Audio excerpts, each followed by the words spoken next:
सोच के बहुत कुछ आए थे, लेकिन श्रीमद् भागवत जी को देख करके, इस व्यासपीठ का दर्शन करके लगभग 1 महीना हो गया हमको भी, और पीछे विराजमान पंडरीनाथ भगवान का दर्शन करके एक ही बात समझ आती है, और इसके अलावा हम कुछ भी नहीं बोलेंगे। यह संसार सकल जग झूठा, झूठा कुल नाता। यह संसार सकल जग झूठा, झूठा कुल नाता। मीरा के प्रभु गिरधर नागर, मीरा के प्रभु गिरधर नागर, मीरा के प्रभु नटवर नागर, मीरा के प्रभु नटवर नागर। हरि चरणा चितराचि गिरधर, जन्म मरण रासाथी। गिरधर जन्म मरण रासाथी। हो याए नाय बिसरू में दिन राती, याए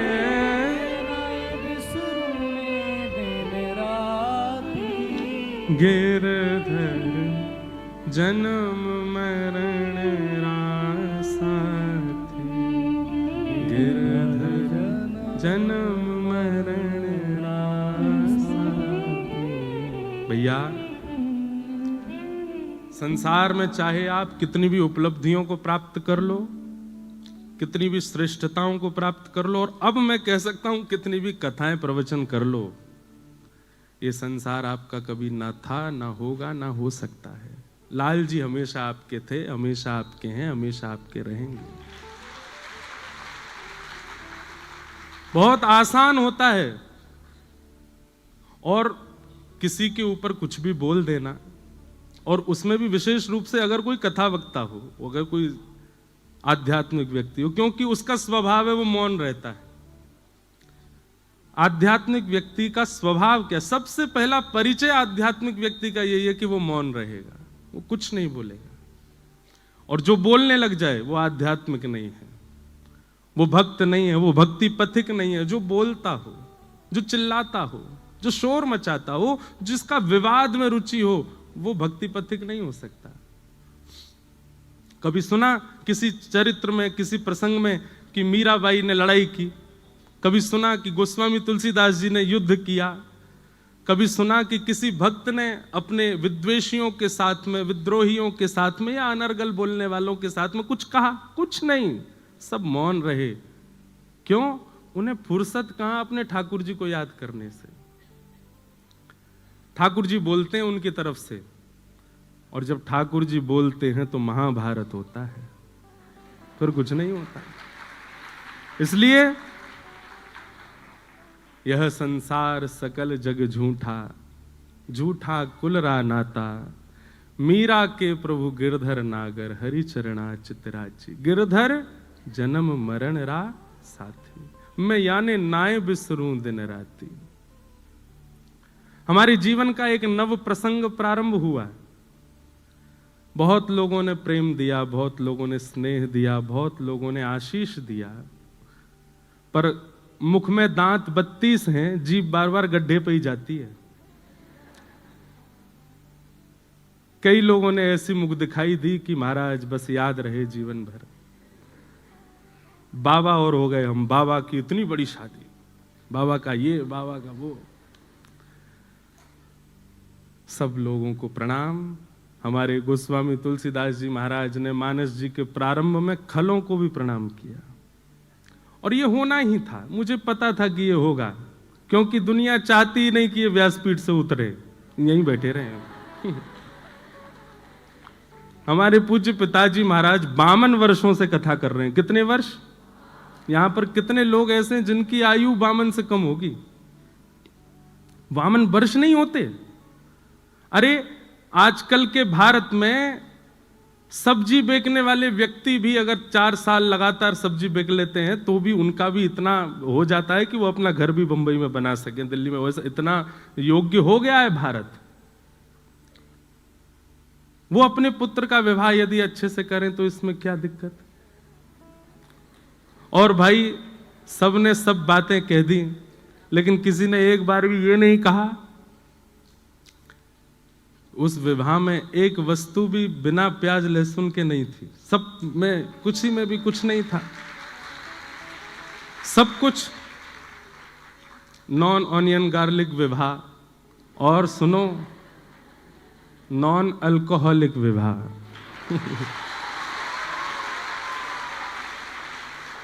मुझे बहुत लोग बोले ये बोलना वो बोलना, ये मत बोलना, ये। मैंने कि मैं कुछ नहीं कथा करने जा रहा हूं, भट्टी जी ने मुझको आमंत्रित किया है। पर ठीक है, बोलना तभी चाहिए जब साथ में कोई खड़ा हो। और मेरे पास मेरी भागवत जी हैं, इनके सानिध्य में आकर के मैं थोड़ा तो कुछ कह सकता हूं, नहीं तो अतिशय मौन भी दोष धारण करा देता है, दोष को प्रकट कर देता है। लोगों को कुछ भी दिखा, पर मुझे उसमें भी मेरा एक उद्देश्य था। भक्ति पथ पर हजारों लाखों बालक मेरे साथ चल रहे हैं, सबको लेकर के मैं चल रहा हूं। हमारे लाल जी को प्राप्त करने के लिए सबकी आवश्यकता है, मां पिता बंधु बांधव, और एक गृहस्थी को जिस नव पड़ाव की आवश्यकता थी वह भी हुआ। परंतु सब समाज संसार के लोग हैं, सबको हम प्रणाम करते हैं, सबको हम वंदन करते हैं। आपसे हम प्रार्थना करते हैं आप भी मौन रहना शुरू करो। भैया जीवन के 4 ही दिन बचे हैं, बहुत लंबा समय नहीं है हमारे पास में। एक दूसरे को पकड़ के नीचे गिराना, ये करना वो करना, उसकी निंदा स्तुति करने में समय निकल जाएगा। भगवत प्राप्ति कब करोगे फिर? अगर उसी बीच में प्राण निकल गए तो ठाकुर जी की प्राप्ति कैसे होगी? इसलिए सब विषय विकारों को छोड़ो, ठाकुर जी की सेवा में लगो, ठाकुर जी की सेवा भाव से करो।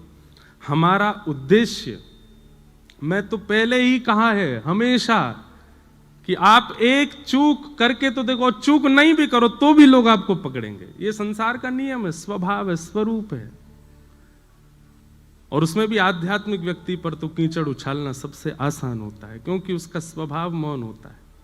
इसलिए मौन रहिए, अपना हरिनाम कीजिए, भजन कीजिए, तैयार रहिए। जब व्यास जी नहीं बचे तो हम तो श्रोता हैं, हमको भी पकड़ा जा सकता है।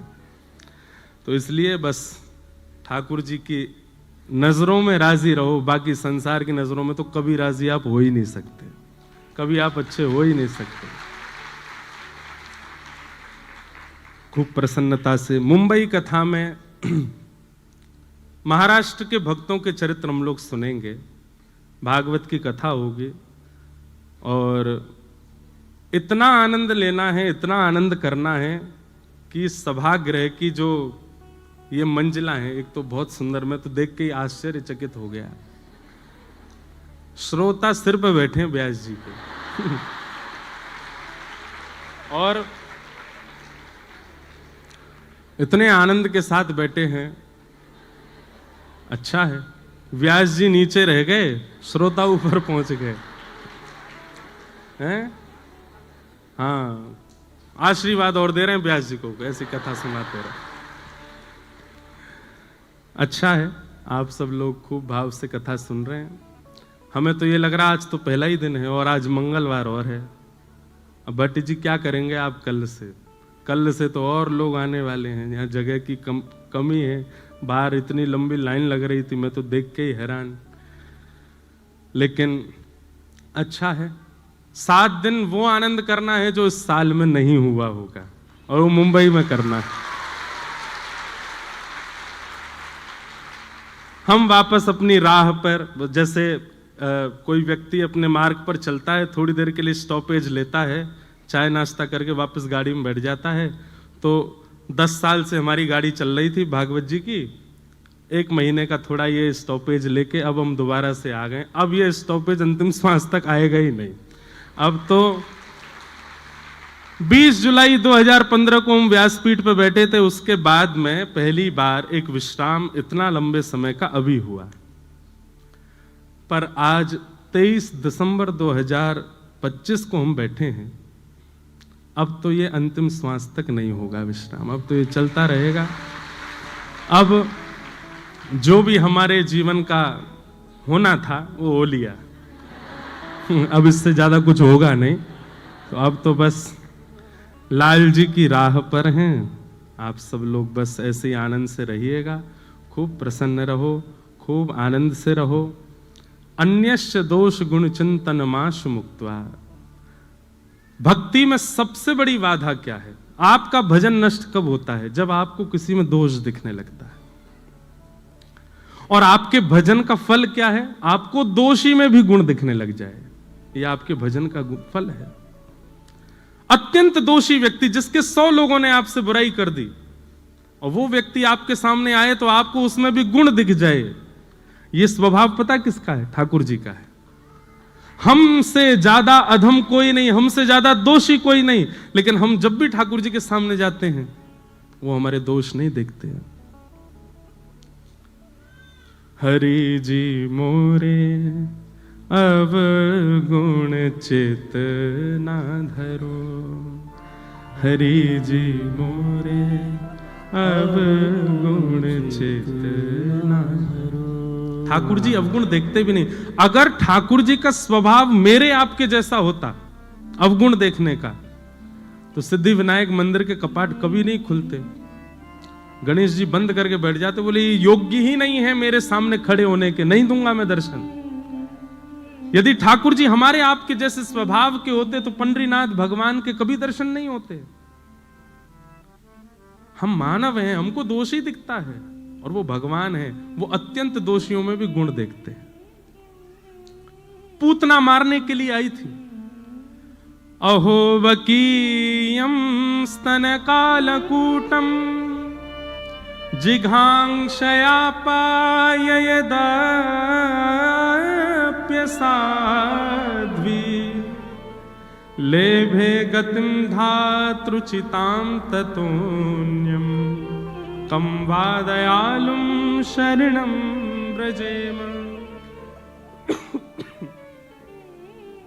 पूतना अपने पयोधर में विष लगा करके भगवान को मारने के लिए आई, और भगवान ने उसके पयोधर का पान करके उसको कौन सी गति प्रदान की? जो माता यशोदा को प्राप्त होनी चाहिए, जो भगवान की मां को गति प्राप्त होनी चाहिए, ठाकुर जी ने वो गति पूतना को प्रदान कर दी। देवताओं ने ठाकुर जी से प्रश्न किया, आपने ऐसा क्यों किया? आपने पूतना में ऐसा क्या देखा जो उसको मातृगति प्रदान कर दी? भगवान कहते हैं उसका कुल अच्छा नहीं, उसकी जाति अच्छी नहीं, उसका नाम अच्छा नहीं, उसका स्वभाव अच्छा नहीं, उसका कर्म अच्छा नहीं, कुछ भी तो अच्छा नहीं था, फिर उसको गति क्यों प्रदान कर दी आपने? तो भगवान कहते हैं उसकी मारने का तरीका हमको अच्छा लगा। जैसे मां पयोधर पिलाती है, ऐसे पयोधर पिला के मारने आई थी, इसलिए हमको अच्छा लगा। देखो कैसे हैं ठाकुर जी, वो अत्यंत दोषी में भी गुण देखते हैं, और हम अत्यंत गुणवान में भी दोष देखते हैं। इसमें दोष क्या है? इसमें कमी क्या है? इसमें बुराइयां क्या है? इसकी गलतियां क्या है? और यही हमारे भजन का सारा फल नष्ट हो जाता है। इसलिए मैं हमेशा से कहता आया हूं, ये आज की कथा में कह रहा हूं या अपने ऊपर कोई बात रख करके कह रहा हूं, नहीं, मैं प्रिपेयर्ड था कि मेरे पीछे पड़ेंगे लोग, मुझे पता था, मुझे पता था कि ये सब होना है, क्योंकि मैं कथा कहता हूं, और कथा कह नहीं रहा हूं, आपको नहीं सुना रहा हूं, मुझे स्वयं को भी सुनाता हूं। और सत्य बता रहे, ये 10 वर्ष की कथा ही मुझे पिछले 10 दिनों से जिवा रही थी, मेरी ही कथा, कि मैं प्रसन्न हूं, मैं आनंद में हूं, मैं संभला हुआ हूं, मुझे कोई दिक्कत नहीं। क्योंकि कथा ऐसा निर्माण करती है। दो चीजें आपके चित्त में आती हैं, एक तो दोष दृष्टि खत्म होती है और दूसरा मौन रहना सीख जाते हो, लेट गो करते हो चीजों को, ठीक है जाने दो। ये दुनिया का अंत नहीं है, दुनिया इससे भी खतरनाक होगी आगे। हम व्यास मंच से बैठ करके कह रहे हैं इससे भी ज्यादा खतरनाक होगी मेरे लिए, आपके लिए। पर आपका उद्देश्य दुनिया है ही नहीं, आपका उद्देश्य दुनिया की प्रसन्नता है ही नहीं, आपका उद्देश्य ये है। इसलिए दुनिया क्या कहे उसकी चिंता मत कीजिएगा, कौन अच्छा कर रहा है कौन बुरा कर रहा है चिंता मत कीजिएगा। अपना समय व्यर्थ मत करो, भजन करो, ठाकुर जी के जीवन उनकी प्राप्ति में लग जाओ आगे।